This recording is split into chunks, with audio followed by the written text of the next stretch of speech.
They removed Tamsa Lorne's almanac from the Luna planning table and called the empty space progress. That was how the packed calendar hall betrayed women.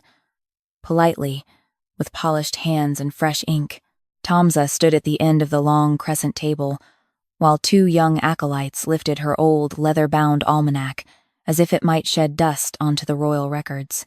The book had no silver clasps, no temple jewels, no wolf-bone corners.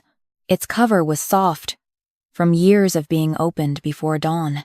Its pages had been mended with thread, rain-stained at the edges, and marked in Tamsa's narrow hand with moonrise times, blood cycle cautions, wolf rest days, fever moons, barren tide warnings, and small black dots beside dates where bonding rites should never be held. The Quiet Moon Almanac did not predict love. It did not choose mates. It recorded timing, and timing, in a pack that forced women into sacred rites, could be the difference between blessing and injury. The court saw only age.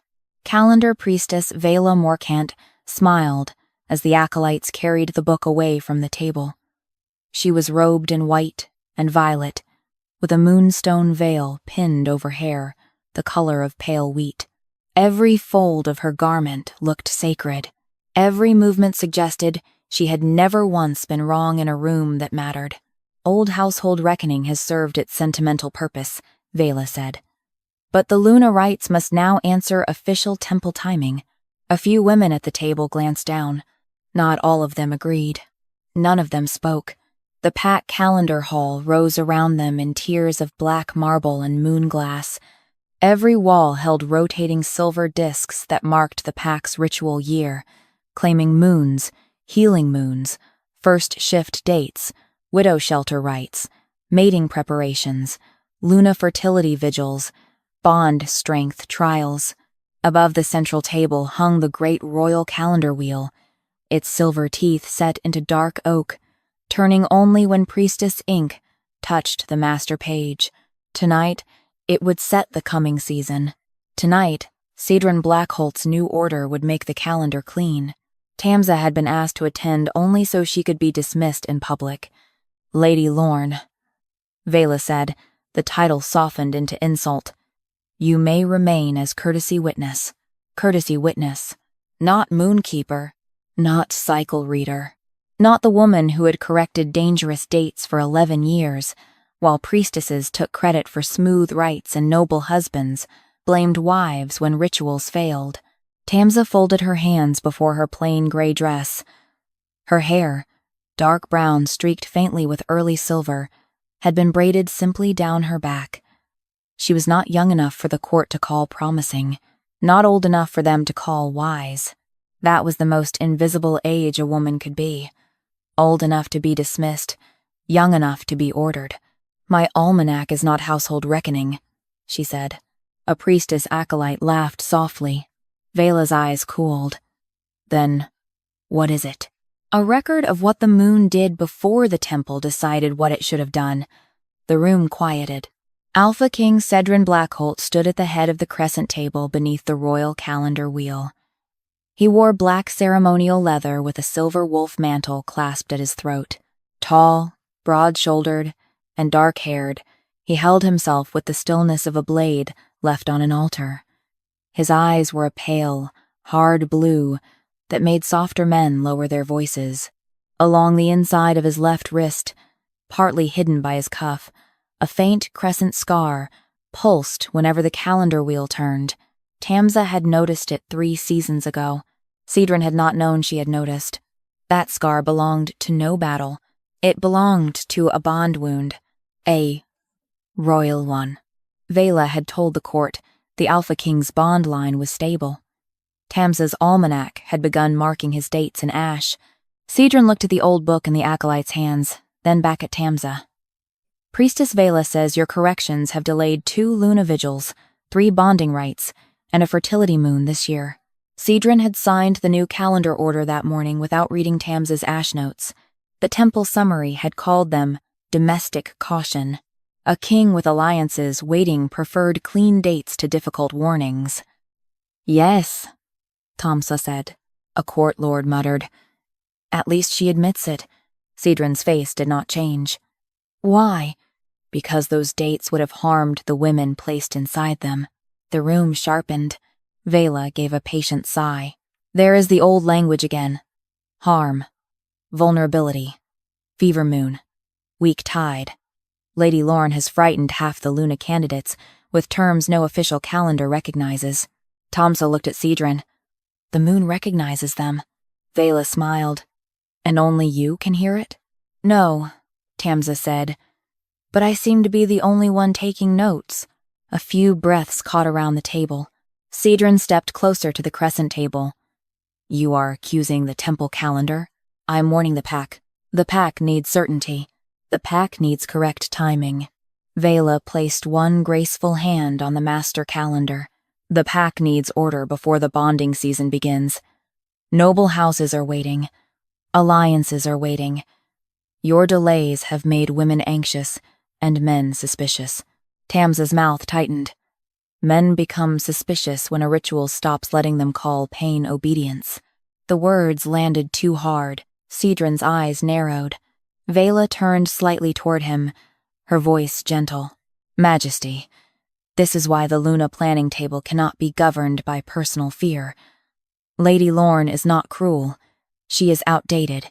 She mistakes women's nervousness for moon danger and private weakness for ritual corruption. Private weakness. Tamsa felt the old anger wake. How many times had those words covered a woman shaking after a misdated bond rite? How many times had temple records named a failed bond Luna instability when the moon had been wrong from the start? Cedran looked at the acolytes. Remove the almanac from the table. They had already done it. Still, hearing him say it made the wound official. Tamsa bowed once, because dignity was a small thing but still hers. As you command.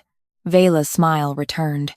The acolytes carried the Quiet Moon Almanac toward a side lectern beneath the winter discs.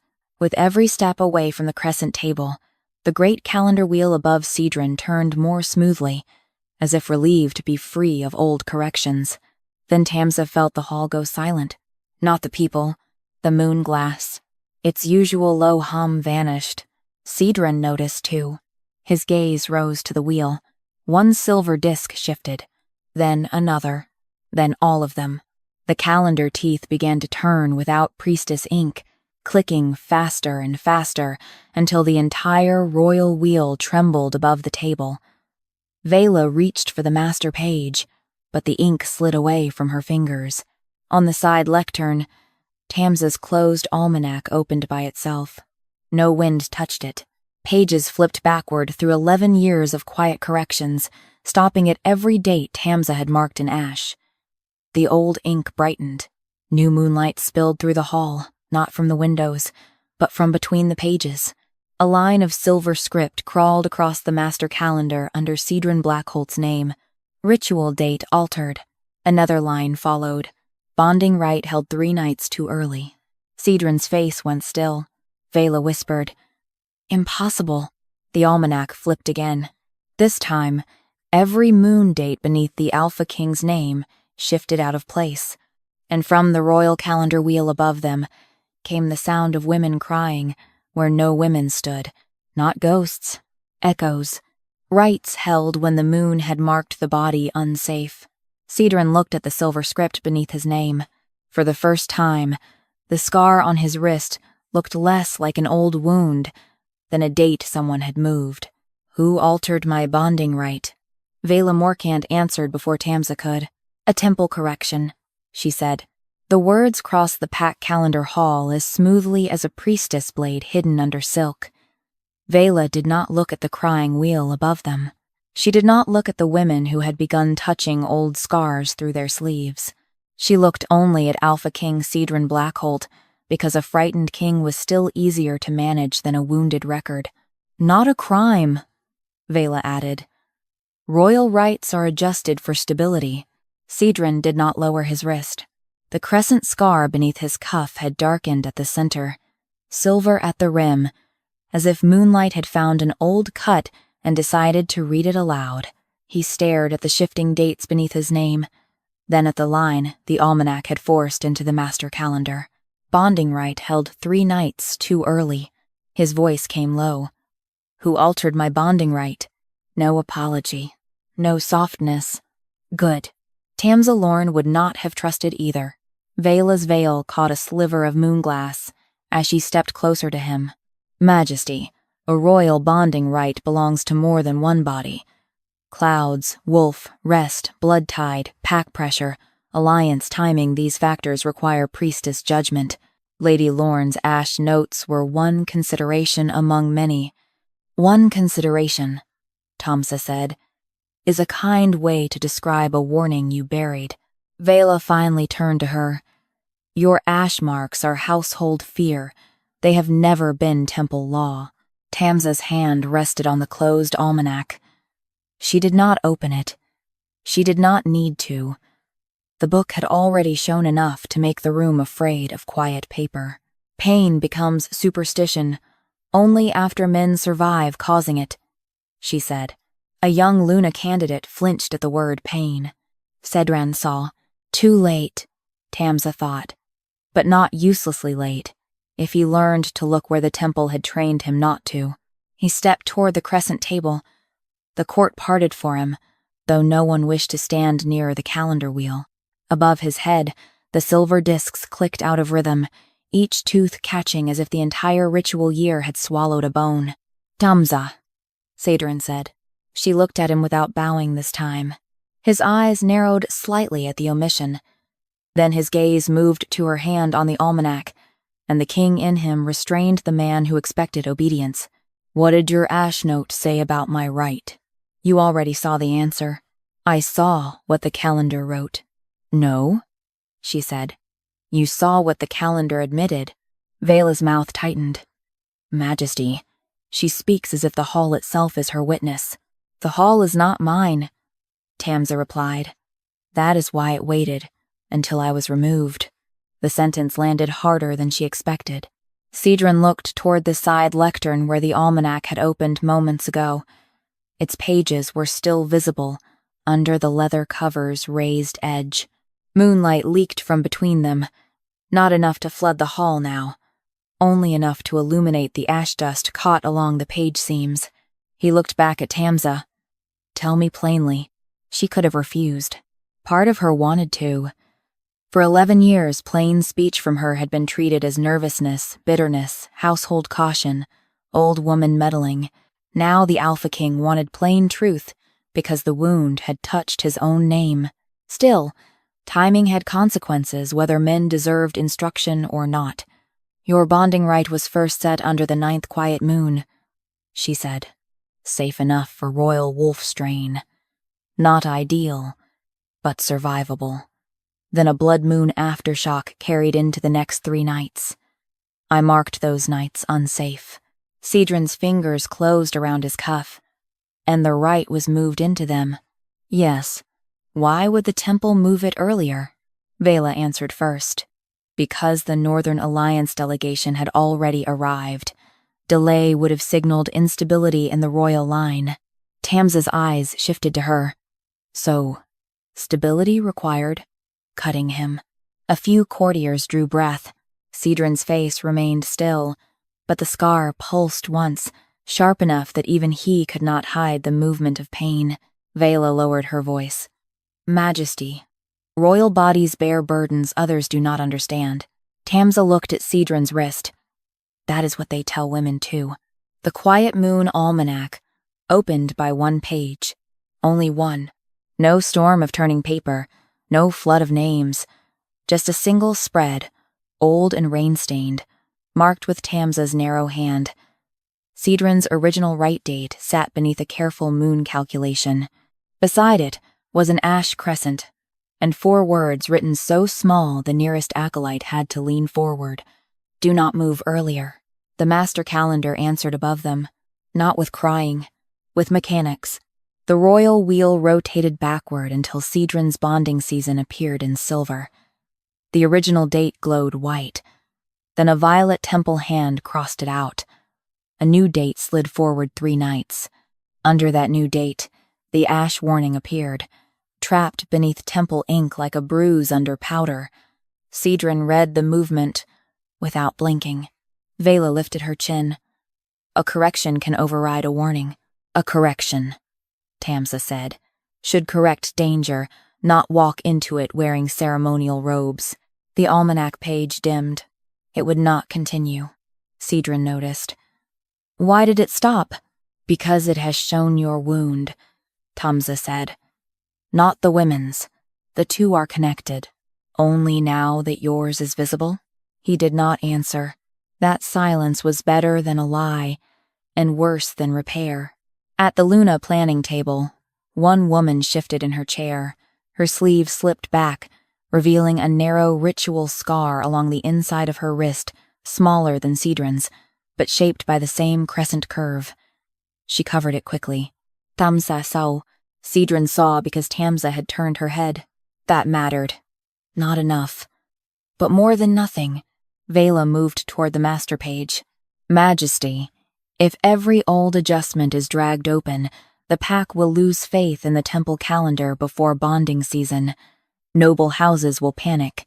Candidates will doubt sacred vows. Alliances will fracture because one woman has convinced them pain is proof. Tamsa closed the almanac with both hands. The sound cut through the wheels clicking. No, she said. Cedran looked at her. No? No more royal evidence first. If this book opens again, it opens by the names of women harmed before it opens for your pride. His eyes hardened. You are refusing your alpha king? I am refusing to make women useful only after a king recognizes the shape of his own wound. Vela seized on that. Defiance. Tamsa turned to her. Witness. The royal calendar wheel jerked once above Cedran's head. The violet ink beneath his altered bonding date cracked. Under the temple correction, a second layer appeared. Tamsa's ash mark, received and stamped before the rite was moved. Cedran stepped closer to the master page. This time he did not command the almanac. He read. The line surfaced slowly, not as spectacle, but as a record dragged from under authority. Royal bonding date moved after ash warning. Marin Oth pushed her chair back before Cedran could ask for another record. The sound of carved wood scraping over black marble cut through the packed calendar hall more sharply than the royal wheel. Every face turned toward her. Not because she was the highest-ranking woman at the Luna planning table, but because she moved like someone who had carried a locked door inside her body for years and had finally decided it was not her duty to keep it shut. She was not young. That alone made the court less comfortable with her pain. Young women could be pitied, corrected, married elsewhere, hidden behind future hope. Marin was old enough that pity sounded false. Her dark hair was pinned beneath a widow's silver comb, and the sleeve of her left arm had been tailored wider than fashion allowed. Tamsa Lorne knew why. Marin laid that hand on the crescent table. The fingers did not straighten fully. A few candidates looked away. Marin smiled without warmth. Do not be polite now. You were not polite when the temple wrote me down as unstable. Vela Morkant turned toward her with immediate gentleness. Lady Oth, no one here wishes to expose your private distress. You exposed it at 19, Marin said. You only called it a classification. Cedran Blackholt's gaze lowered to her hand. His own wounded wrist remained partly hidden beneath his cuff. He had been trained too well not to show pain, but Tamsa saw the small tightening at his jaw. A man could endure his own wound for years and still fail to recognize the same shape in a woman until she placed it in front of him. He did not apologize. He had not earned that kind of speech. He only said, Name the right. Marin's eyes stayed on Vela. Luna trial. Spring season. 7 years ago. My house was Oth of the Northern Grain Road. My father offered 3 wagons of winter barley to secure my place. A court lord shifted uncomfortably. There it was. The part men understood first. Not the hand, not the pain, but the price.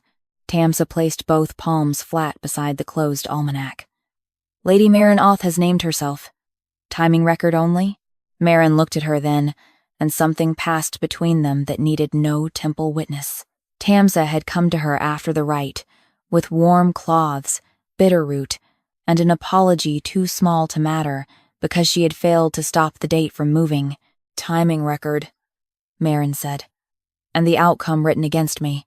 Vela's voice sharpened beneath its softness. That is beyond timing. Marin lifted her stiff hand slightly. So was this. Tamsa opened the almanac by hand. Slowly, deliberately. No theatrics. No wind. No flying pages for the court to stare at like children at a storm. She turned to the year herself, using the old ribbon marker tucked near the spine. The paper rasped under her fingers, fragile from damp seasons and too many nights carried under a cloak. She found Marin's page. An ash crescent marked the original trial week. Unsafe. Fever moon after blood tide. Do not bind. Tamsa did not read it aloud immediately. She turned the book so Marin could see it first. Marin nodded once. Only then did Tamsa face the table. This was my warning. Vela said, a private warning. A received warning, Tamsa replied. Cedran looked at her. Prove received. Tamsa's eyes cooled. You ask sharply now. His face hardened. Good. Let the words strike him. Tamsa lifted the corner of the almanac page. Beneath it lay a thin strip of temple receipt paper, mended into the binding with gray thread. She had kept hundreds of them when the priestesses began pretending her notes had never arrived. The receipt bore the moonstone stamp of the calendar office. 8. Vela did not move. That was how Tamsa knew the strike had landed. Cedran reached for the receipt, then stopped before touching the book. May I? The question did not repair what he had done in Part 1. It did not restore 11 years. It only proved he had noticed that command was no longer enough. Tamsa removed the receipt herself and placed it on the table. Cedran read it. Warning received. Subject: Marin Oth. Luna trial preparation. Routed for priestess review. His gaze lifted to Vela. You received it. Vela's expression remained smooth. Received does not mean accepted. Temple law requires classification. Marin's laugh was brief and dry. Yes, I remember what you classified. Cedran looked to Tamsa. The official date. Tamsa turned the almanac toward the royal wheel. She did not ask it to speak. She simply placed the receipt beside the ash mark and waited. The great wheel responded, like a machine forced to match two pieces of evidence. Silver discs rotated to the spring season 7 years past. The original date appeared, then slid forward beneath violet temple ink. 2 nights. 3. 4. The Luna trial settled directly into the fever moon after blood tide. Marin closed her eyes. Not in shame. In recognition. Cedran read the shifted date, then the outcome line that followed on the master calendar. Luna trial failure. Female instability. Vela stepped forward. A collapse during trial must be named. The temple cannot leave sacred failure undefined. Tamsa looked at Marin's hand. It was defined before it happened. Vela's eyes flashed. You suggest intention where there was only ritual difficulty. I suggest a woman warned before the rite was blamed after it. Marin spoke then, each word steady enough to hurt. My wolf rose halfway. Then the bond heat went wrong. It felt like the moon had teeth. I could hear the priestesses telling me to accept. When my hand locked, they said resistance had twisted the rite. A young candidate began to cry silently into her sleeve. Marin did not look at her. Do not cry for me. Read your dates. Cedran's wrist scar pulsed again. This time, he did not hide it. Who changed the outcome? He asked. Vela answered. Temple conclusion is not written by one hand. Tamsa picked up Marin's receipt. Then let the hands be named. Vela's voice chilled. Careful, Lady Lorne. Tamsa looked at her across the crescent table. I was careful when I wrote the warning. You were careless when you turned it into her weakness. The receipt paper darkened at the edges. Not burning. Revealing pressure marks beneath old violet ink. A second line appeared under the original stamp, faint but readable, reviewed by calendar priestess Vela Morcant. The royal wheel clicked once. A hidden outcome draft slid from behind Marin's official record, half unfurled from the master page like a confession trying not to be born. Cedran caught it before it fell. He read the first line, then stopped. Tamsa knew why. Some truths were uglier when cleanly phrased. Marin held out her stiff hand. Read it. Cedran read. Original concern. Rite held over ash. Marked unsafe moon. Revised outcome. Female instability. Calendar variance not to be cited before candidate family. Marin lowered her hand back to the table. No one had to tell her what the paper meant. She had lived it. Tamsa closed the almanac halfway, keeping Marin's page marked, but not letting the book turn to another woman. One wound at a time, one name before record, no spectacle. Cedran looked at Vela, and for the first time, the anger in him had nowhere clean to go. The hidden draft stiffened in his hand. Across its lower margin, temple ink rearranged into the first undeniable shape of the pattern. Luna trial outcome revised from misstated right to female instability. Elson Vale pulled the blue ribbon from her throat before anyone could stop her. The ribbon had marked her as a Luna candidate in preparation. Pale silk tied neatly beneath her chin, innocent enough to look ceremonial until a woman understood what it meant.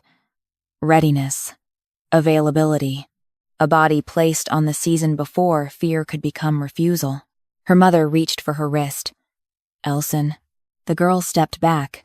It was not a dramatic rebellion. It was smaller than that, and therefore harder to dismiss. A young woman removing one ribbon in a room built to tie knots around women's lives. Tamsa Lorne watched the motion and felt the old ache behind her ribs. She had sent Elson's mother a warning 3 weeks ago. Fever tied after first shift instability. Delay preparation. Do not place her under full Luna vigil before the 9th quiet moon.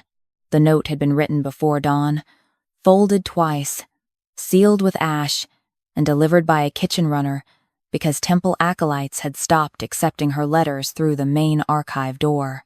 No answer had come back. Now Elson stood with the ribbon loose in her hand, looking first at Tamsa, then at Alpha King Cedran Blackholt. Was my date moved too? She asked. Vela Morcant crossed the room before Cedran could answer.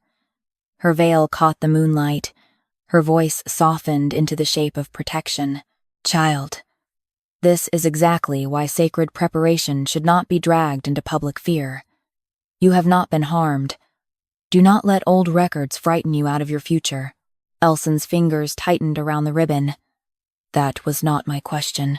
A sharper kind of attention moved through the women at the crescent table. Tamsa did not touch the almanac. Not yet. She turned to Elson instead. Do you give leave for timing only? The girl swallowed. Timing only, her mother whispered. Your house. My body, Elson said. The mother stopped. Cedran heard it. Everyone did. The Alpha King's face remained controlled, but his wrist scar pulsed once beneath his cuff, as if the phrase had reached the old wound before his pride could stop it. Vela's expression thinned. A candidate's fear should not be mistaken for authority. Tamsa looked at her. Authority is what you call fear, after the temple uses it. She walked to the side archive, not to the almanac. The difference mattered. If the book opened for every wound, the court would start treating women's pain like theater. Records had to be called by name, handled by consent, and read only as far as the woman allowed. The preparation cabinet stood beneath the spring discs, sealed in moonstone and violet wax. Tamsa had stood before it many times with notes in her hand, and been told the archive did not accept household caution. Cedran turned to Vela. Open Elson Vale's timing record. Vela's hands folded. Temple preparation files are not royal entertainment. No, Tamsa said. They are the place. Warnings disappear. Cedran's jaw tightened. Open it. Vela lifted her chin. Under protest, she took a small silver key from the chain at her waist and touched it to the cabinet. The wax seal loosened, and an acolyte drew out a narrow scroll wrapped in blue thread. Vela reached to take it. Elson stepped forward. "Give it to me." The acolyte froze. No one had trained her for that. Tamsa held out her hand. "She named herself. She may hold her record." Vela's eyes flashed. "That is not temple process. It should have been." Cedran looked at the acolyte. "Give Lady Elson her timing record." The scroll passed into Elson's hands. They shook. Not weakness. Recognition.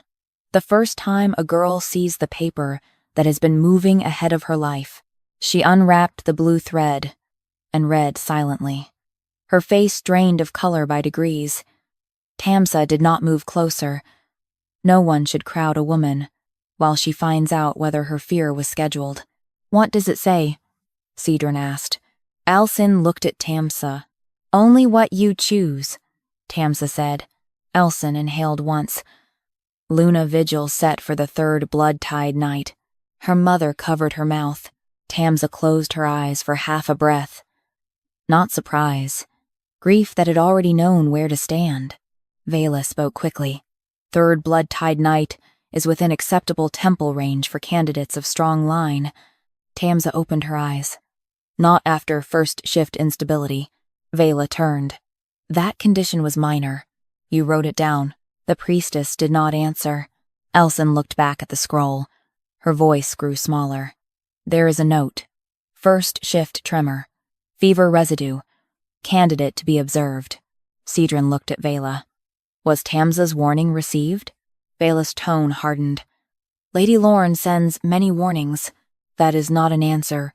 "No," Tamsa said quietly. "It is a habit." She reached into the front pocket of her gray dress and drew out a folded ash receipt. Not magic. Paper. Dull, thin, practical paper. Kept because women without office learned to save proof men found boring, until the hour it became dangerous. She laid it beside Elson's scroll. "Warning received," she said. 3 weeks ago. Marked domestic caution. Routed to the calendar priestess." Cedran picked up the receipt and read the stamp. "VM." Vela's mouth settled into a cold line. Received does not mean obeyed. Elson stared at her. "Did you tell my mother to burn it?" "No," Vela said. "I told her not to let unverified fear endanger your placement." The girl's mother began to cry openly now. They said delay would mark her difficult. They said another house would take the vigil if she hesitated. Tamsa looked at Cedran. "There is your certainty." He did not look away. He also did not apologize. Good. Let him stand inside the machinery before trying to weep over it. Cedran turned to the crescent table. "Any woman with a coming Rite may ask for timing only." Vela's voice cut in. "Majesty, if you encourage this, the season will unravel." Tamsa answered before he could. If 7 threads break when touched, the cloth was already rotten. A widow near the center slowly removed a black mourning pin from her bodice and placed it on the table. "Aline Tor," she said. "Second bond Rite. Timing only." Then another woman, broad-shouldered and pale from old fever, set down a healer's token. "Mother Saravel. Recovery Rite. Timing only." One by one, 5 more women placed small objects on the crescent table. A ribbon, a ring, a prayer bead, a widow pin, a temple token, a folded veil, a child's moon charm carried by a mother, scheduled for fertility vigil, not spectacle, consent, made visible. Tamsa opened the Quiet Moon Almanac only after the 7th object touched the wood. She did not let the pages fly. She turned them herself, matching each woman's named Rite to the current season. Cedran stood opposite her, reading the official calendar discs as they rotated into place. Elson read her own scroll. Aline read hers. Mother Sarah read hers, with lips pressed thin. The pattern formed through human hands before the almanac ever glowed. Ash warning. Temple receipt. Official date, unchanged, or moved earlier. Risk category ignored. 7 times. 7 women. Cedran's face grew colder with each match. Vela watched the table fill with ordinary proof and seemed to fear it more than moonlight. This is manipulation. They are frightened now, because you have staged fear. Tamsa looked up from the 7th page. No, you staged obedience. Fear is what remained honest. Elson placed her blue ribbon on top of her scroll. I will not enter that vigil on that date, she said. Her mother reached for her, then stopped herself. That restraint mattered. The royal wheel above them began to move, but this time it did not reveal the truth by itself. It followed the objects on the table. Ribbon, widow pin, healer token, prayer bead, ring, veil, moon charm. Each object cast a small shadow over its woman's date. Only then did the moon glass show the full season. 7 rites arranged over 7 ash warnings. Cedran read the names aloud, one by one, because Tamsa did not let him say the candidates and hide them inside a category. Elson Vale, Rowena Mere, Kalia Frost, Junette Ash, Mother Sarah Vell, Widow Aline Tor, Nadra Holt. The 7 women remained seated, named, not exposed. Named, Vela whispered. Alliances will break. Tamsa closed the almanac before it could give the court more than the women had allowed. Better an alliance breaks, she said, than a body. Cedran looked at the 7 objects on the table, then at the season wheel his order had nearly made law. His voice carried low and hard through the hall.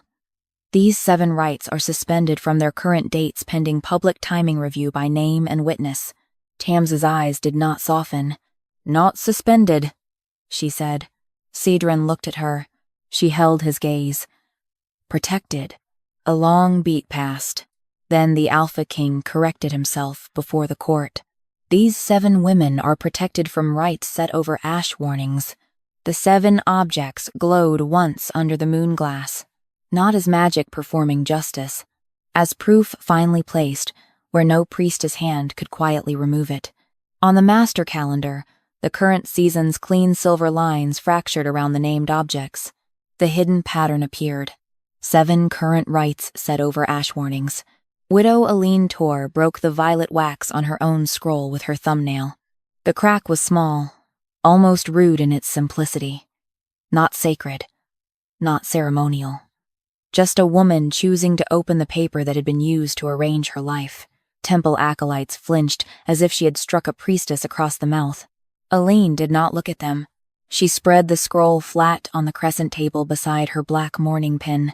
Her hands were steady, but Tamsa Lorne noticed the stiffness in the ring finger of her right hand, the way old pain changed even a simple motion into a decision. Second, bond right, Aline said.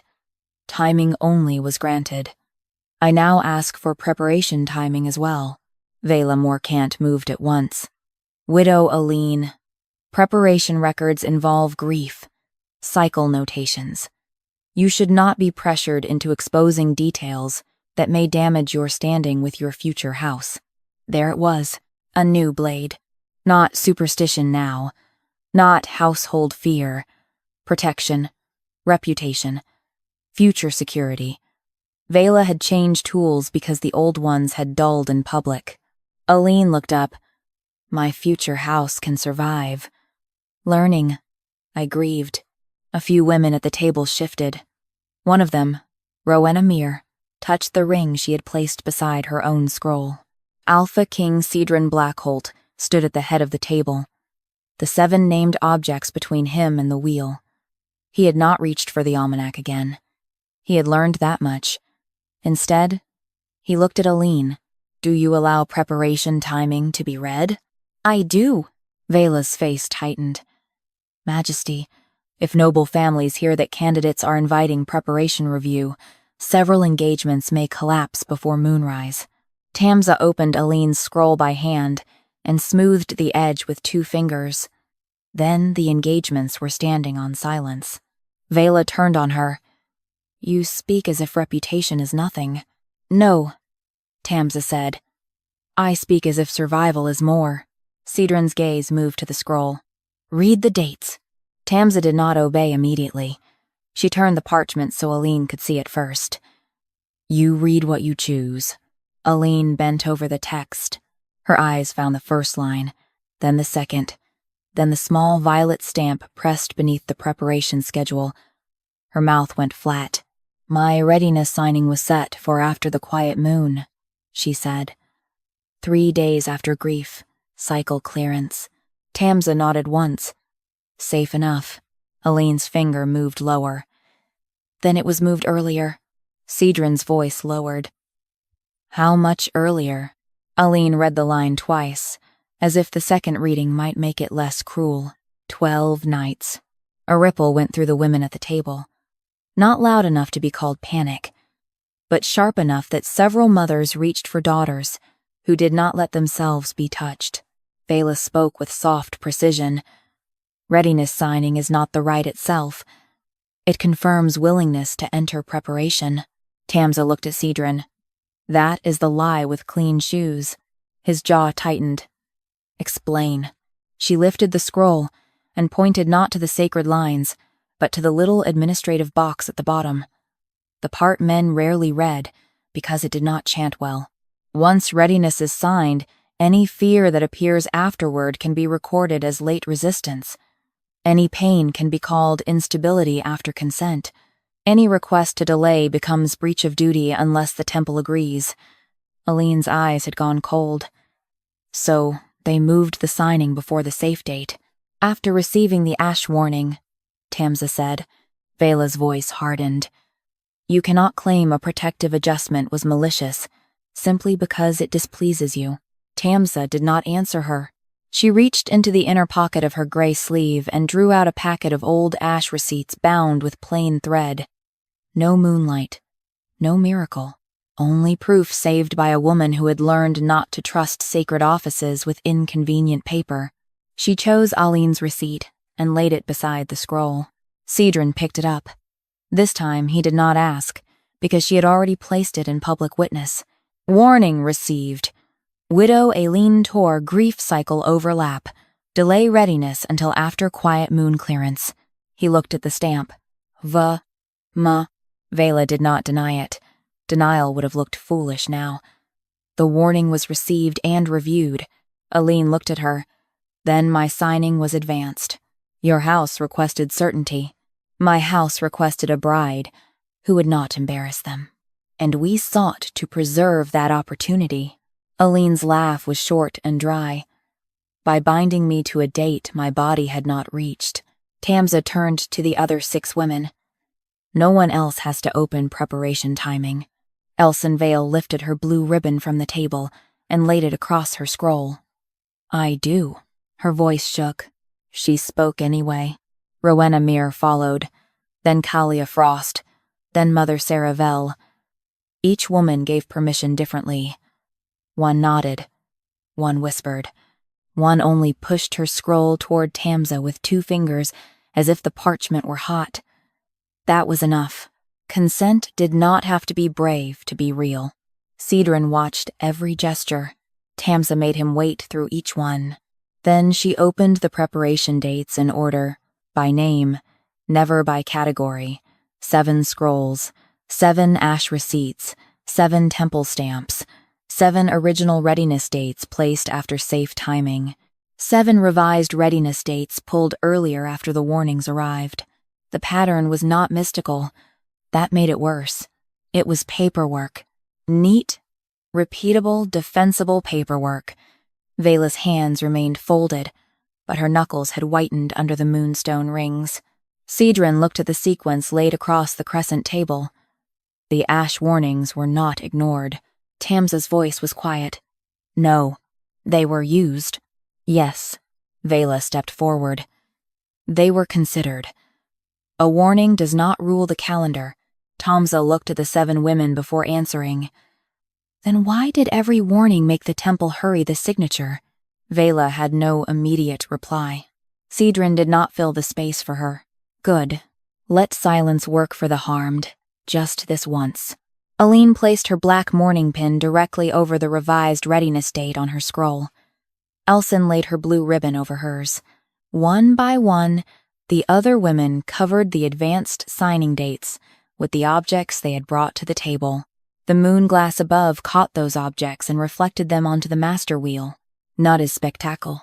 As witness, 7 preparation lines shifted backward, showing the safe dates first. Then the temple revisions dragged ahead of them like hooks. Cedran read the pattern aloud, his voice hardening with each name. Aline Tor, Elson Vale, Rowena Mere, Kalia Frost, Junit Ash, Mother Sarah Vell, Nadra Holt. Readiness signings advanced after ash warnings were received. Tamsa looked at him. Not signings, she said.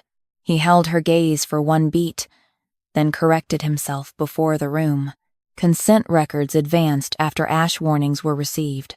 The 7 objects glowed under the moon glass. On Vela's master preparation ledger, one sealed column split open down the spine. Inside, every revised readiness date bore the same small priestess mark. Advance before house objection can form. Mother Saravel turned her healer's token over and showed the blood baked into its underside. It was not fresh. Old blood darkened differently. It sank into metal and stayed there, brown at the edges, nearly black where grief had touched it too often. The token had looked harmless when she placed it on the crescent table with the other women's objects. Now, reversed under moon glass, it became something else, not a symbol of service. Evidence that had been carried because no archive had wanted it. I want my complaint record, Mother Sarah said. Vela Morcant moved her eyes to the token before she moved them to the woman. You were not a candidate. No, Sarah replied. I was a recovery witness. Tamsa Lorne's hand paused above the packet of ash receipts. She remembered Sarah's case too well. 3 winters ago, a fertility vigil gone wrong, a young wife shaking so badly after misstated heat that the healer witness had stepped between priestess and bed and ordered the rite stopped. Sarah had been disciplined for interference. The injured woman had been recorded as unsuitable for further Luna preparation. Sarah had filed a complaint. The complaint vanished. Vela tilted her head with elegant concern. Recovery witnesses are trained to withstand difficult sights. If every witness distress became accusation, no rite could proceed. Sarah looked at her without blinking. I did not complain because I saw pain. I complained because you made her sign readiness while fever still marked her skin, then told me the signature made her suffering lawful. Cedran Blackholt's expression sharpened. Not surprised now. Accumulation. A king can ignore 1 wound as misfortune, 2 as dispute, 7 as political complication. But a system begins to show itself when different women, different rights, different years all return to the same clean phrase. Readiness signed. Vela reached toward the master preparation ledger. Majesty, healer complaints are not within Luna candidate timing review. Tamsa placed 1 ash receipt beside Sarah's token. They are when the complaint was dismissed by timing record. Cedran looked at Sarah. Do you allow the complaint record to be opened? I allow all of it, Sarah said. Not because I enjoy being seen, because she was not allowed to be. The words struck several women harder than any accusation. Tamsa did not ask who she was yet. Names had to come from the woman holding them, not from an almanac, a king, or a priestess eager to turn them into categories. Cedran turned to the temple acolytes. Bring the complaint archive. The youngest acolyte glanced at Vela. Cedran noticed. Look at me when I give an order in my own hall, he said. The girl swallowed and hurried toward the rear archive doors. Vela's face remained composed, but the moonstone beads along her veil clicked once as her jaw tightened. Complaint archives contain sensitive Rite narratives. Sarah's fingers closed around her token. Healed women do not need you to guard the lock from inside. The acolyte returned with a narrow black drawer bound in violet thread. Unlike the preparation scrolls, the complaint archive did not look ceremonial. It looked administrative. Thin, folded slips, classification cards, dismissal stamps, small spaces for bodies to be reduced into outcomes. Tamsa hated it more than the master calendar.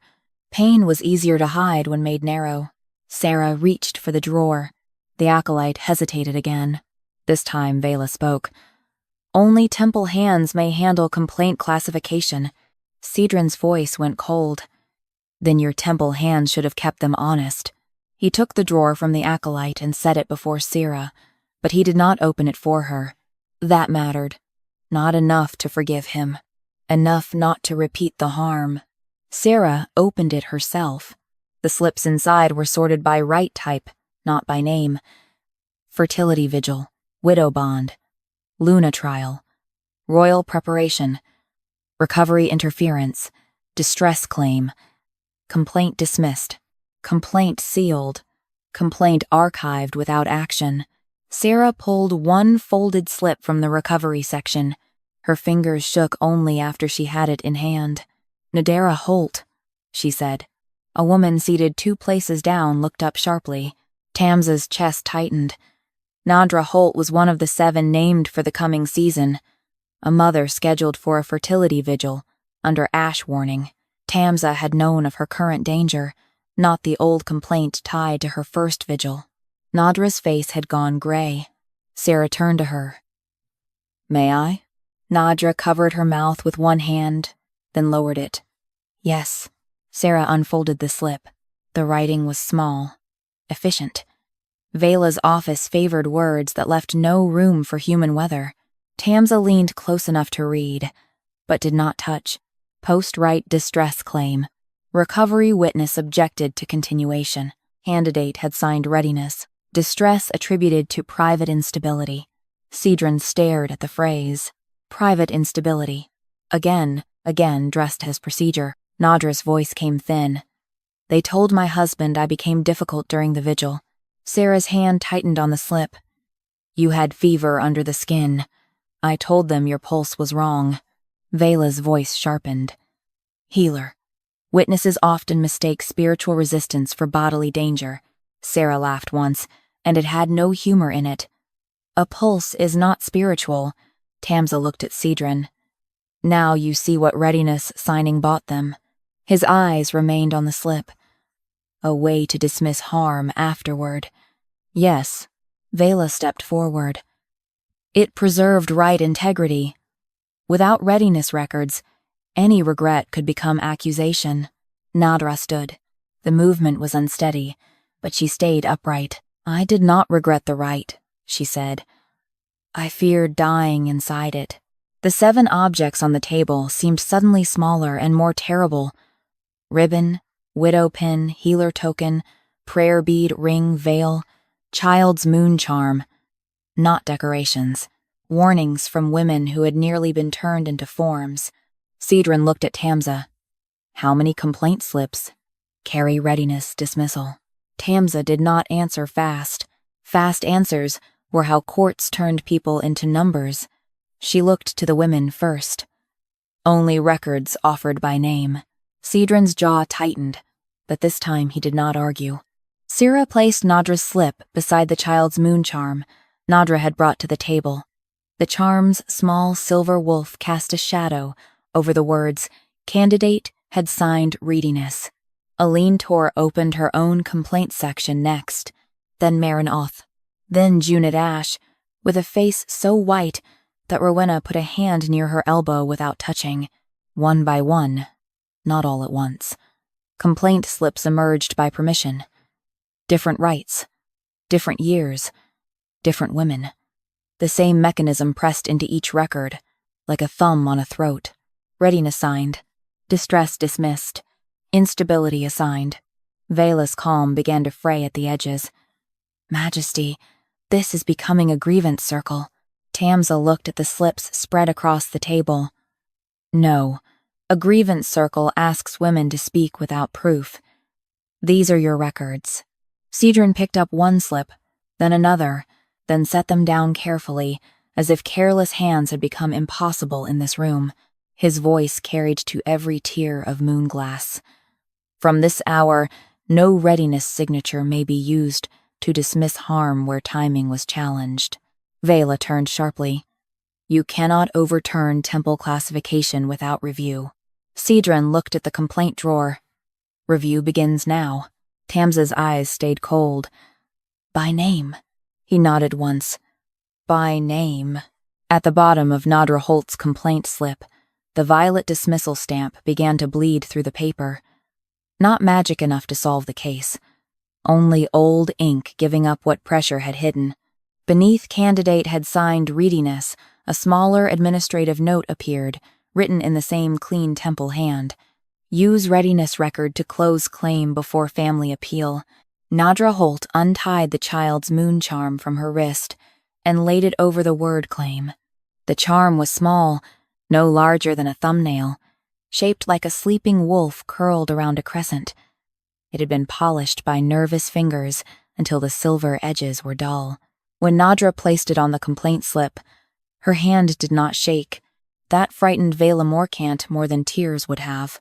Tears could be blessed away. A steady hand required an answer. My family appealed, Nadra said. Her voice was not loud, but it traveled. Mothers heard it first. Then candidates. Then the noble men who had thought this night would concern scheduling inconvenience, not the mechanisms by which pain was locked into paperwork. Cedran Blackholt turned from the complaint drawer. Your family filed an appeal? My mother did. Nadra touched the charm. She said the Rite left me wrong for 3 months. Fever at moonrise. Pain when I shifted. No milk after my first child. She wrote to the temple before my husband's house could call me barren. Vela moved with the speed of practiced compassion. Lady Holt, grief often makes families search for someone to blame. Your mother loved you. That does not make her reading of the Rite accurate. Nadra looked at her. My mother was a midwife. The answer struck harder than accusation. Tamsa Lorne watched Vela's eyes narrow by the width of a thread. A midwife's appeal carried different weight. Not noble panic. Not household fear. Body knowledge. Delivered by a woman who had spent her life reading blood, fever, breath, and birth. Where is the appeal record? Cedran asked. Vela folded her hands. Appeals are archived separately. They do not belong to timing review, unless accepted. Tamsa gave a dry, humorless breath. That is a beautiful trap. Cedran looked at her. She answered before he asked. If the temple rejects the appeal vanishes from timing review. If the timing review never sees it, the rejection looks clean. Vela's voice chilled. You mistake structure for conspiracy. No, Tamsa said. I mistake nothing. I filed copies. For the first time that night, Vela's composure slipped openly. Only for a heartbeat. Enough. Tamsa reached into the lower pocket sewn inside her gray skirt and withdrew a narrow packet wrapped in oilcloth. The packet was worn flat from years of being hidden against her thigh beneath plain fabric. No sacred seal protected it. No temple ribbon honored it. It looked like something a servant might carry, because no one important would think to search there. She untied it. Inside lay appeal receipt copies. Not all. Enough. Cedran's eyes fixed on the packet. You kept duplicates? I kept proof that women had asked to be heard. Vela stepped forward. Those are unauthorized copies. Tamsa looked at her. Yes. The answer had no apology in it. A few women at the table inhaled, as if the sound itself might give them courage. Tamsa selected Nadra Holt's appeal copy and placed it beside the complaint slip. Timing only? Nadra touched the child's moon charm. Timing, delivery, and closure, Cedran repeated carefully, as if learning a new kind of court oath. Timing, delivery, and closure. Tamsa opened the copy. The appeal had been written in a cramped, practical hand. Nadra's mother had not wasted words. Post-Rite fever. Milk failure. Pain during shift. Candidate signed readiness before full bodily clearance. Request review of moon timing and priestess handling. No accusation of evil. No dramatic plea. Only facts lined up like herbs on a healer's table. Cedran read the date at the top. Filed 2 days after the rite. Tamsa nodded. Fast enough, Vela said. Filing does not equal acceptance. No, Nadra replied. But it should equal being read. Cedran read lower. His jaw tightened. Temple response. Appeal window expired. Nadra's hand closed around the charm. My mother received that answer 26 days after filing, she said. She died thinking she had sent it too late. The crescent table became a map of faces trying not to show what that meant. Tamsa drew another slip from the oilcloth packet. Delivery record. Vela spoke sharply. Lady Lorne. Tamsa did not look at her. You have said my name more tonight than you answered these women in 11 years. She laid the delivery record beside the appeal. Cedran leaned over it. The temple had closed Nadra's appeal on the 9th day. The notice had been sent on the 22nd. Received on the 26th. The appeal had been declared late, before Nadra's mother knew it had been refused. Cedran's hand flattened on the table, not hard enough to frighten, hard enough to stop himself from doing something useless. Who signed the closure? He asked. Vela's answer came too calm. Appeal clerks close hundreds of petitions. Tamsa placed one finger beside the seal. Cedran read it. Under calendar priestess review. Nadra lifted her chin. Was my mother's appeal ever read? Vela's face softened again, but the softness had begun to look thin to everyone watching. Your mother's love for you was not in question. That was not my question. The words echoed Elson's from the previous part, not repeated by narration, repeated by women discovering the same locked door. Cedran looked at Vela. Was it read? Vela's veil beads clicked once. It was reviewed according to temple threshold. Tamsa lifted another document from the packet. Threshold rule. She passed it to Cedran instead of reading it herself. Let the king feel the weight of administrative cruelty in his own hands. Cedran read silently first, then aloud. Appeals involving readiness. Signed candidates may be closed without full review if family objection arrives after rite completion. Aline Tor's mouth twisted. After rite completion? That is when harm appears. Tamsa looked at Vela. Exactly. The 7 objects on the table. Blue ribbon, black pin, healer token, prayer bead, ring, veil, moon charm sat over their records. Like small witnesses no temple could dismiss as rumor. Women began reaching into sleeves, reticules, hidden pockets. More objects appeared. A cracked ivory comb, a fever bead, a broken vow clasp, a folded scrap of linen with a date sewn into it. Tamsa raised one hand before the table could become a flood. Only by name, she said. Only by consent. No one is required to open what the temple closed. The room obeyed her more quickly than it had obeyed Vela. That did not make Tamsa powerful. It made the room tired of being harmed politely. Marin Oth placed her stiff hand over her own old appeal receipt. Mine was closed before my father received the temple notice. Mother Saravel added, my healer objection was marked resolved before I was summoned to answer questions. Junette Ash whispered, my mother sold her dowry ring to send a second petition. Tamsa did not let all of them open at once. She lined the copies in order by permission, 3 records only, enough to prove the mechanism without turning every woman into a wound for display. Cedran read each chain. Filed within days. Closed under readiness rule. Notice delivered after closure. No full timing review. No family witness. Vela's control had thinned to anger now. Majesty, if you validate unauthorized copies, every closed family matter in the pack becomes unstable. Cedran looked up. Good. The word was low. Dangerous. Tamsa did not reward it with softness. A single good answer did not cleanse a signed order. Vela turned from him to the court. Consider what she is inviting. Fathers will contest bonds. Husbands will abandon wives called ritually damaged. Houses will withdraw from women whose records are reopened. I protected their futures. Nadra picked up the child's moon charm. My future was not protected by hiding why I could not nurse my son. The line broke something in the women's side of the hall. Not with noise. With posture. Back straightened. Hands moved to records. Eyes lifted from tables to priestess. For years, shame had bent them individually. Evidence was straightening them together. Cedran pushed the threshold rule toward Vela. This is suspended. Vela's eyes flashed. You cannot suspend temple appeal law without council right. I can suspend its use in pack governance, while harm review is opened by name. Tamsa corrected him at once. By name and delivery. He accepted it. By name and delivery. The old appeal copies on the crescent table caught the moon glass and cast pale shadows onto the master calendar. The shadows did not write a sentence for them. They showed the dates plainly. Filing, closure, delivery. Over and over, closure came first.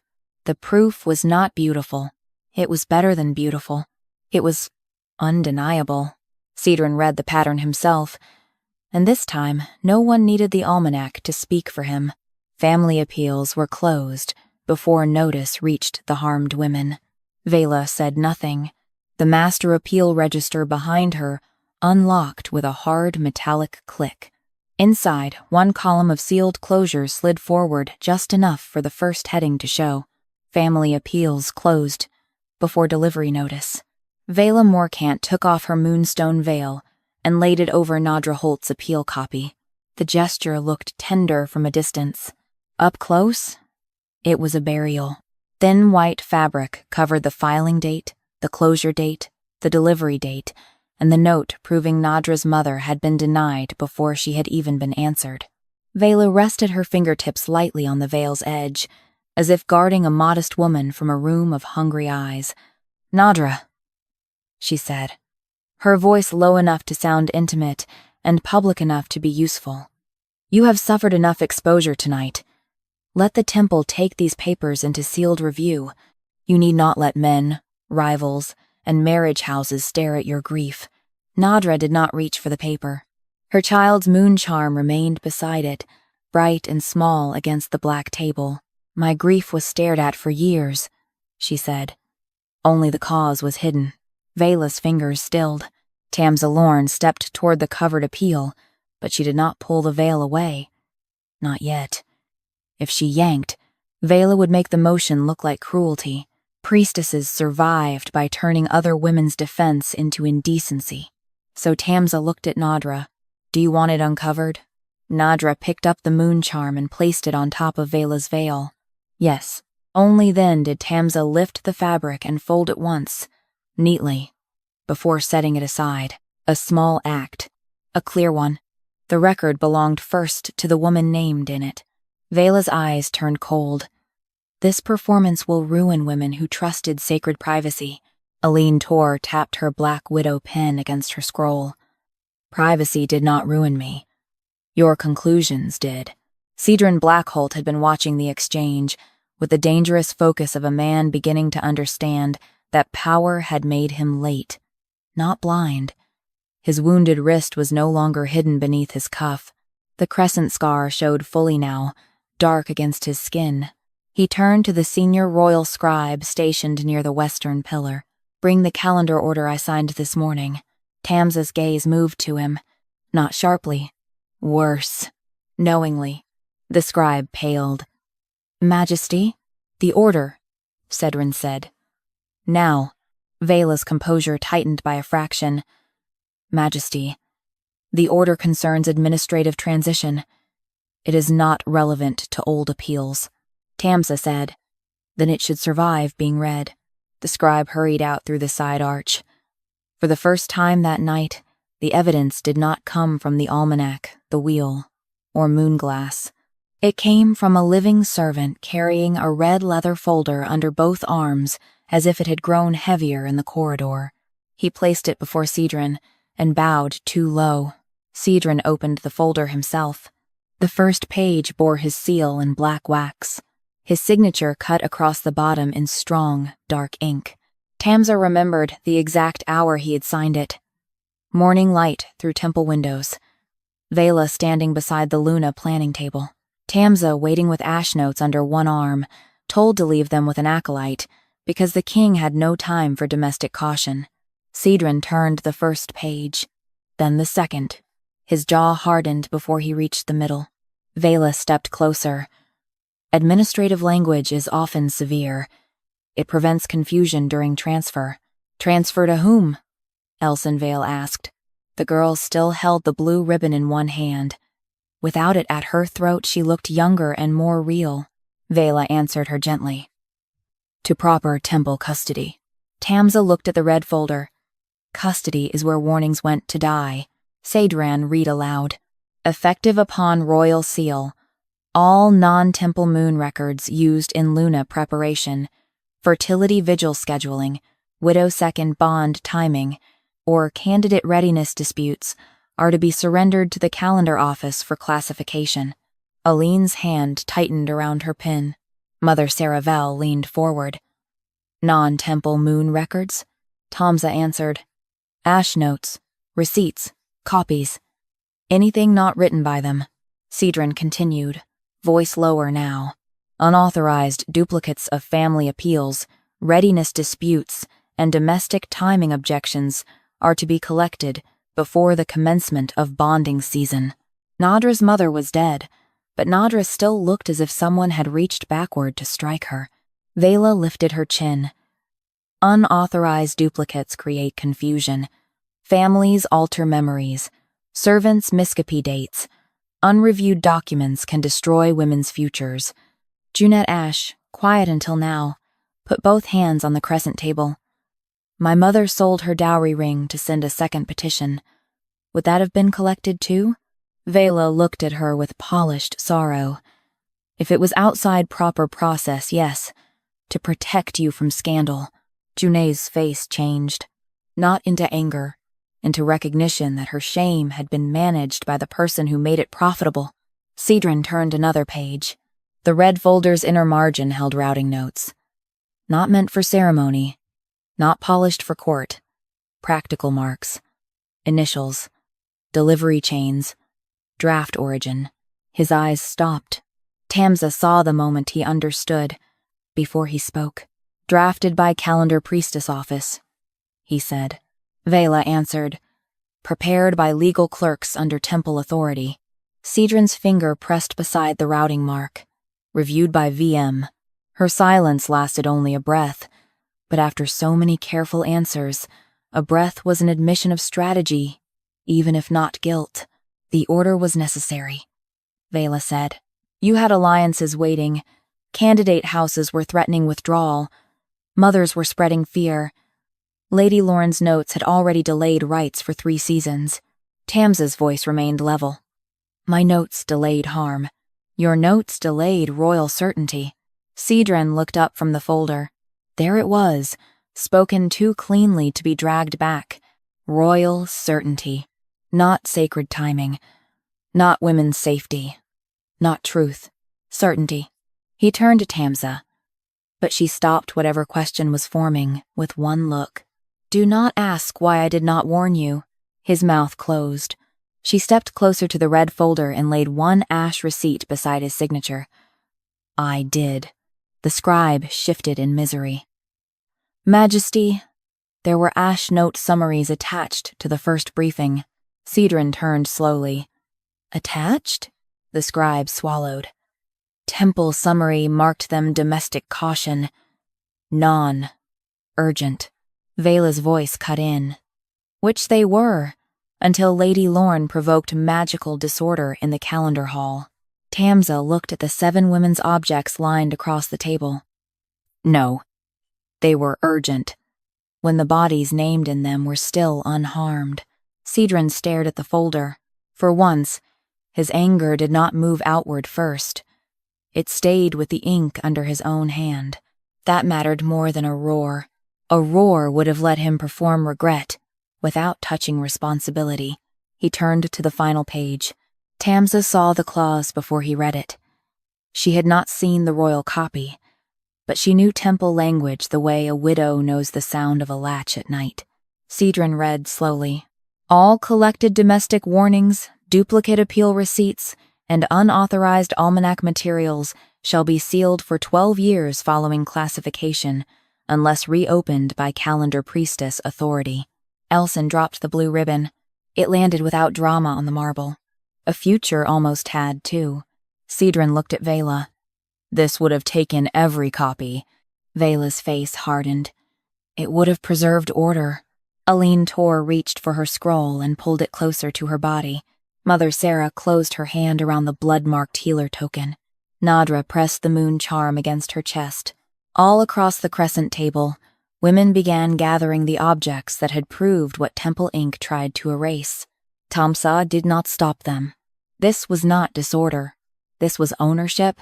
Cedran took the black seal knife from beside the master calendar and cut through his own wax mark on the morning order. Vela moved so fast, 2 acolytes startled. Majesty, you cannot void a signed calendar transition without council witness. Cedran looked at the women before he answered. They are witness. Tamsa's eyes stayed cold. Witness is not enough if custody returns to the temple. He accepted the correction without flinching. The order is void, Cedran said. No ash note, appeal receipt, timing objection, readiness dispute, or almanac material is to be surrendered to calendar priestess custody. Vela's voice dropped. Then you invite rebellion. Tamsa picked up the blue ribbon from the floor and handed it back to Elson. No, she said. We interrupt one. Cedran placed the severed order on the table, beside the 7 women's objects and the packet of appeal copies. The clause he had nearly made law remained visible under his ruined seal. By moonrise, every warning in the room would have belonged to Vela, and Cedran's name was already beneath the command. The senior scribe took 3 steps backward from Cedran's ruined seal, not because the wax frightened him, because the moment a king cut his own order, every lesser signature in the pack calendar hall became dangerous to the hand that had written it. Vela Morcant understood that faster than anyone. She did not shout. She did not deny the severed order on the crescent table. She turned to the acolytes with one calm command. Remove the master classification register. 2 acolytes moved before thinking. Tamsa Lorne moved faster. She stepped into their path and placed one hand on the black lacquered register cabinet built beneath the eastern moon disk. No magic flared.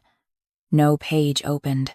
She simply stood there, a plain woman in gray between temple girls and the cabinet where women's suffering had been turned into phrases. The nearest acolyte froze. Vela's eyes narrowed.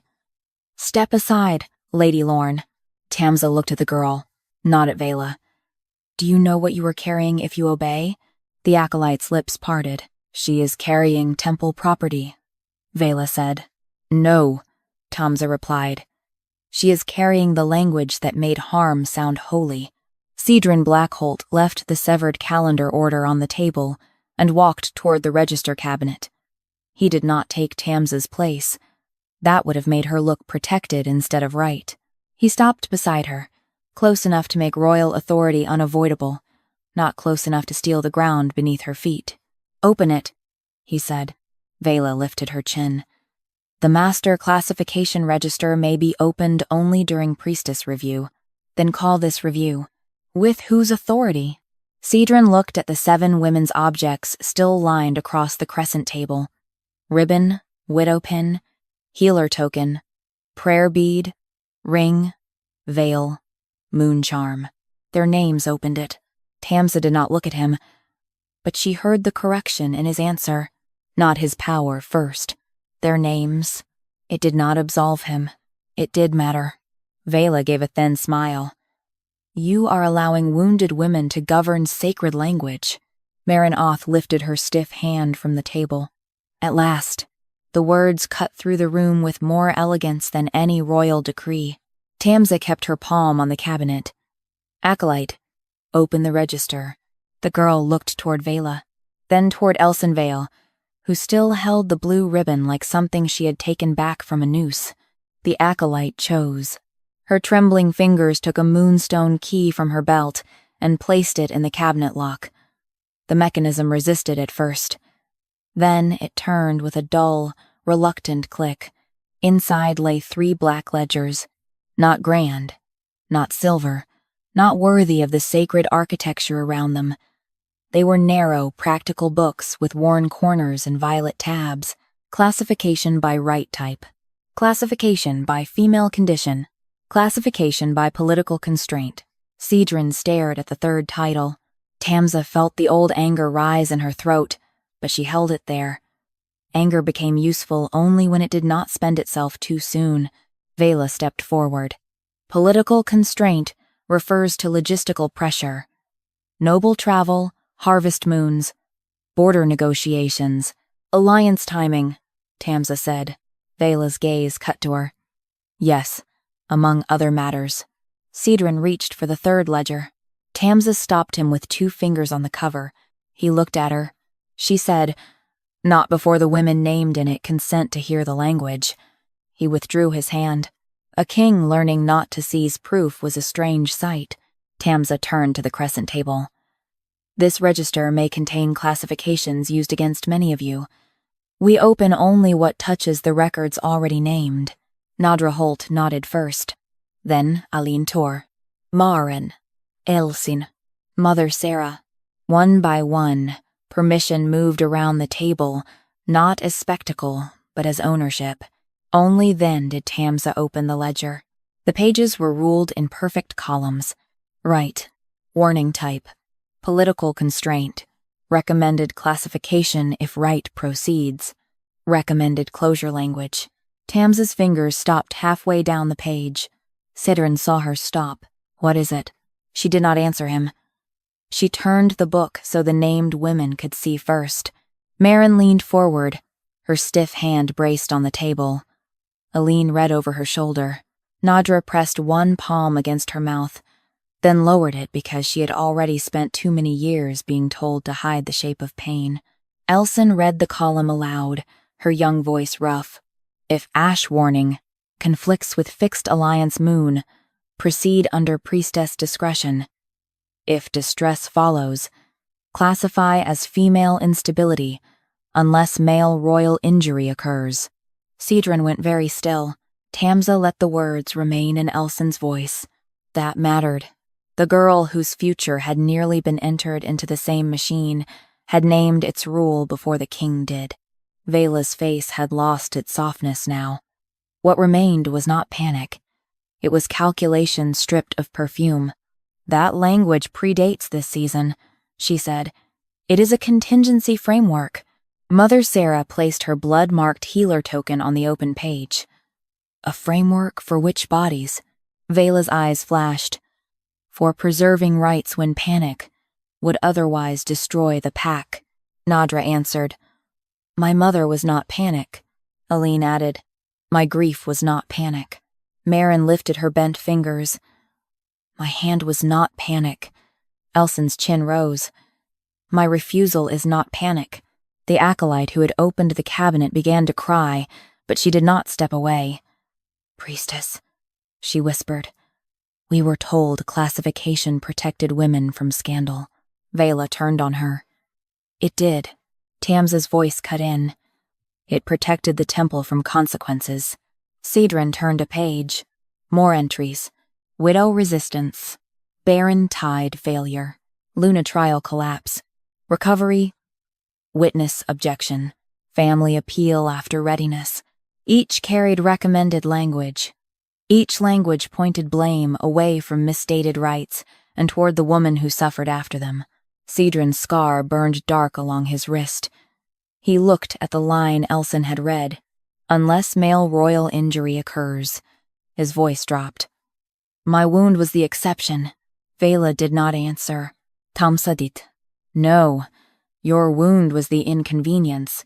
A king's scar could not be called female instability, so they hid the date instead." The truth struck him harder than accusation would have. For years he had believed his wound was private misfortune, a royal burden, a flaw he could cover with cuffs and command. Now he saw what Tamsa had known from the beginning. His scar was not separate from the women's pain. It was the place where the same machine failed to find a woman to blame. Cedran closed the ledger halfway, then opened it again. He forced himself to look. Good, Tamsa thought. Do not turn away because the truth finally has your name in it. Vela spoke to the court now, abandoning tenderness. You all enjoy outrage because you think truth has no cost. Shall I tell you the cost? Alliances kept our borders fed. Noble houses stayed loyal because rights remained certain. If every moon caution could delay a binding, if every woman's discomfort could unravel a season, the pack would fracture. Marin replied, Then the pack was fed by our silence. Vela looked at Cedran. You knew order required sacrifice. Cedran's face changed, not because the accusation was false, because enough of it was true to wound. He had not written the classification rule. He had not stamped every complaint closed. He had not moved every date by hand, but he had preferred clean calendars. He had signed summaries. He had called Tamsa's record an obstacle, until the obstacle became a wound under his own name. He turned toward the court. I accepted calendar certainty without reading the warnings beneath it. Tamsa watched him carefully. Not an apology. A public fact. Better. I signed this morning's order, he continued, and that order would have sealed the evidence now standing before us. Vela's eyes sharpened. Majesty. He did not let her in. Calendar priestess Vela Morcant is removed from sole custody of ritual timing records pending public name-by-name review. Vela went white with fury. You cannot place sacred timing under mob judgment. Tamsa closed the classification ledger with her own hand. No, she said. Not mob judgment. She looked at the women around the crescent table. Witness review. By name. By timing. By consent. With every ash warning kept beside the Rite, it tried to stop. Cedran turned to the royal scribe. Write that. The scribe dipped his pen with shaking fingers. Vela took one step back. Only one. Enough for the moon glass behind her to catch the shadow of the open cabinet. On the inner door, a hidden routing chart appeared where years of handling had worn through the black lacquer. At the center was Vela's seal. From it, lines ran to readiness signing, outcome classification, complaint closure, appeal delay, and record custody. Not a mistake. A system. Tamsa looked at the chart, then at Cedran. Now, she said, you have the shape of the harm. Cedran's voice was rough. And the name of the hand that held it. Vela's seal glowed once on the cabinet door, surrounded by every process she had called protection.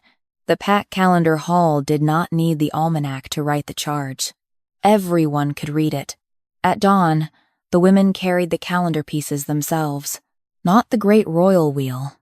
That still hung above the pack calendar hall, too heavy to move and too stained with old authority to become clean by morning. What they carried were the smaller discs. Luna trial moons, widow, bond markers, fertility vigil plates, readiness seals, appeal tabs, the thin silver slips that had once passed from priestess hand to scribe hand without ever touching the women whose bodies they named. Elson Vale carried her blue ribbon wrapped around her own timing scroll. Aline Tor carried her widow pin pressed through the revised readiness date that had been forced 12 nights too early. Mother Sarah Vell carried the blood-marked healer token and Nadra Holt's complaint copy, because Nadra had asked her to stand beside it. Marin Oth carried nothing. She walked with her stiff hand uncovered. That was heavier than any record. Tamsa Lorne walked behind them with the Quiet Moon Almanac closed against her chest. For once, no one asked her to open it first. No one tried to tug truth from its pages before a woman had given a name. The book's leather cover was warm beneath her fingers, not eager, not restless. Patient. It had always been patient. Cedran Blackholt stood at the base of the crescent platform, bare-wristed before the court. No cuff, no royal glove. The crescent scar showed plainly in the morning light, dark where the ritual had cut too early. silver where the wolf inside him had survived the calendar's lie. He had ordered every noble house with a woman under Rite preparation to attend. Some had come furious, some frightened, some carrying daughters they had trained to be silent, some carrying wives they had never asked enough questions to understand. Vela Morcant stood without her moonstone veil. That made her look older, not weaker, only less sacred. 2 temple guards stood behind her, not touching her, because Cedran had refused to give her the dignity of martyrdom. No chains, no bruises, no spectacle. Only every record she had called protection laid in front of the women it had harmed. The senior scribe placed a blank charter on the crescent table. Cedran did not sit on the throne chair above it. He stood at the same level as the table. That, too, was noticed. Tamsa noticed, and did not reward him for it. A king descending 1 step did not erase the years women had spent on their knees before temple law. Cedran looked over the gathered court. The first witness review will begin by name. No Rite category will be read before the woman named in it gives consent. No readiness signature will stand as proof of consent where timing was challenged. No appeal will be closed before delivery notice is proven.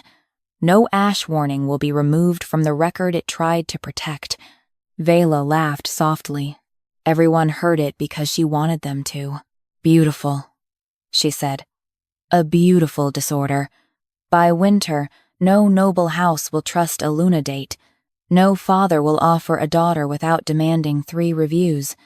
No alliance will set a banquet before asking whether some ash-marked woman will shame the table. Elson Vale stepped forward before Cedran could answer. The blue ribbon was no longer at her throat. It was in her hand, wrapped around the scroll that had nearly become her sentence. Then perhaps fathers should learn patience, she said. Her mother made a choked sound behind her. Elson did not turn. Vela's eyes narrowed. Child, you mistake defiance for power. No, Elson said.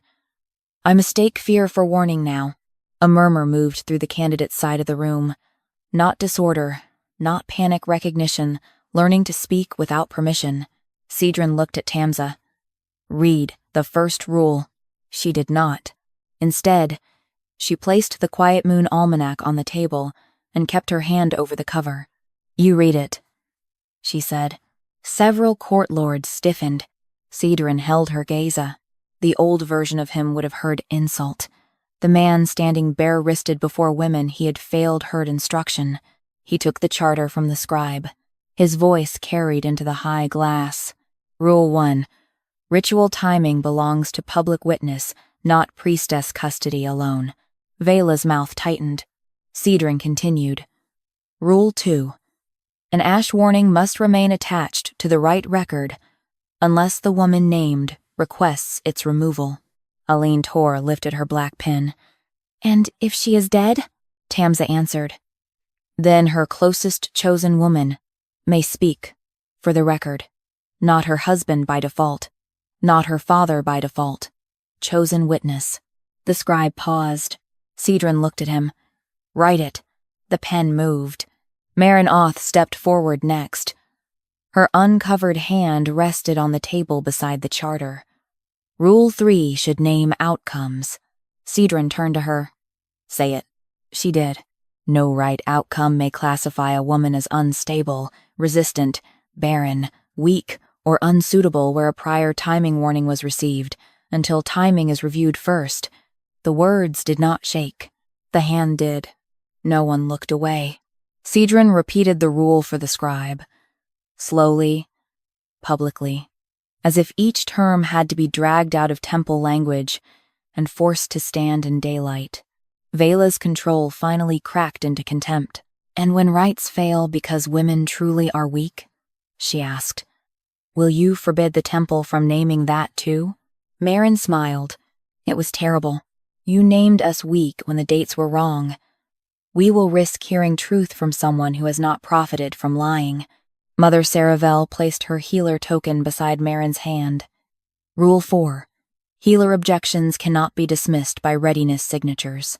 Nadra Holt added her moon charm. Rule 5. Family appeals must include filing date, closure date, and delivery date on the same page. Junette Ash set down the dowry ring her mother had nearly lost. Rule 6. No woman's appeal may be sealed under priestess authority alone. More rules followed. Not many. Enough. Clean enough to govern. Human enough to heal. Severe enough to frighten anyone who had mistaken sacred office for ownership. The charter filled under the scribe's hand. Then Cedran took up the black seal knife again. Vela watched the blade. You think a charter repairs what you allowed? Tamsa heard the room tense. There it was. The last honest weapon Vela had left. Cedran's guilt. She aimed it well. Cedran did not turn it aside. No, he said. The answer stripped several courtiers of breath.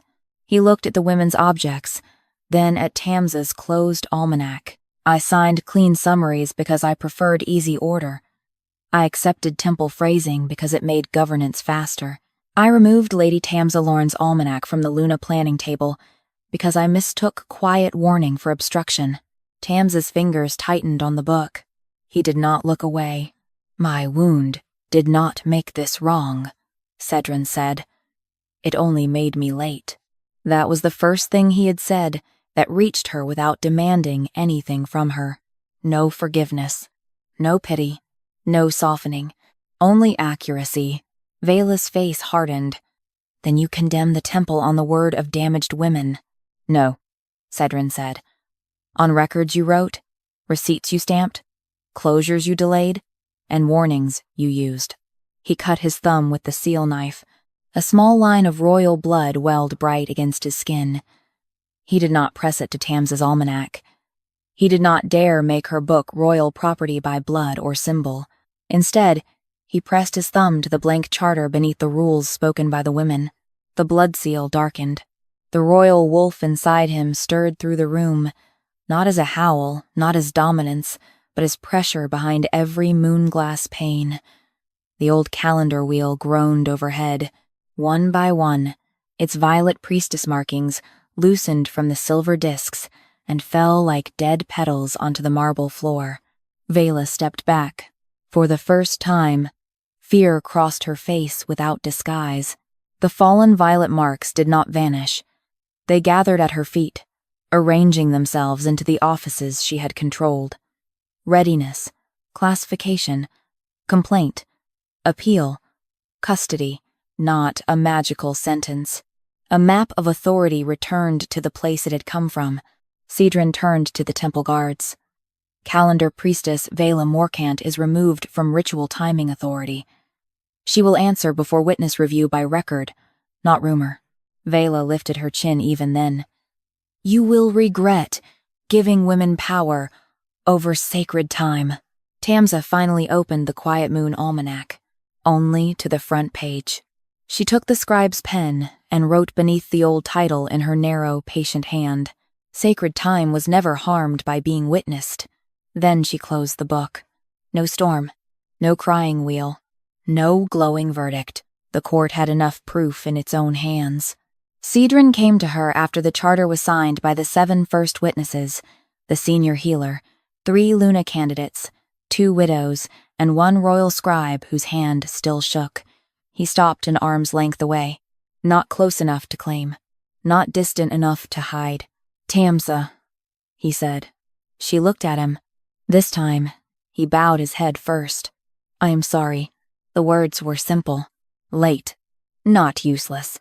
She let them stand without accepting them quickly. Sorry is a door, she said. Not a room. His eyes lifted. Then tell me where to begin. She looked toward the crescent table, where Elson was helping her mother read the date that had nearly taken her, where Marin's stiff hand rested openly beside the new charter, where Nadra held her moon charm without hiding it in her sleeve. Begin, Tamsa said, by making sure no woman ever has to prove pain with a king's scar again. Cedran absorbed that as he deserved to, without defense. And after that? He asked. The question was quieter. Less king, more man. Tamsa held the almanac against her chest. After that, come to me without a calendar order in your hand. For the first time since the Luna planning table had emptied around her, Cedran almost smiled. Not because he had won anything, because she had not closed every future. The morning moon faded behind the glass roof as the women gathered their records. Not hidden now, not scattered into private drawers, not sealed for 12 years under priestess custody. They carried them out by name, each date tied to the body it had tried to command. At the doorway, Elson turned back. Lady Lorne? Tamsa paused. The girl held up the blue ribbon. What should I do with this? Tamsa looked at the ribbon that had once marked readiness before truth. Keep it, she said. But tie it only when the date is yours. Elsie nodded. Outside, the pack bells began to ring. Not for a bonding, not for a Luna trial, not for a priestess decree. For a review, for witness, for the first morning in years when the moon calendar did not move ahead of the women it claimed to bless. Cedran remained in the hall after the others left, standing beneath the scarred wheel with his own scar uncovered. Tamsa stood beside the open doors, the almanac quiet in her arms. The Quiet Moon Almanac did not predict love. It did not choose mates. It recorded timing, and for once, timing belonged to the women who had survived it.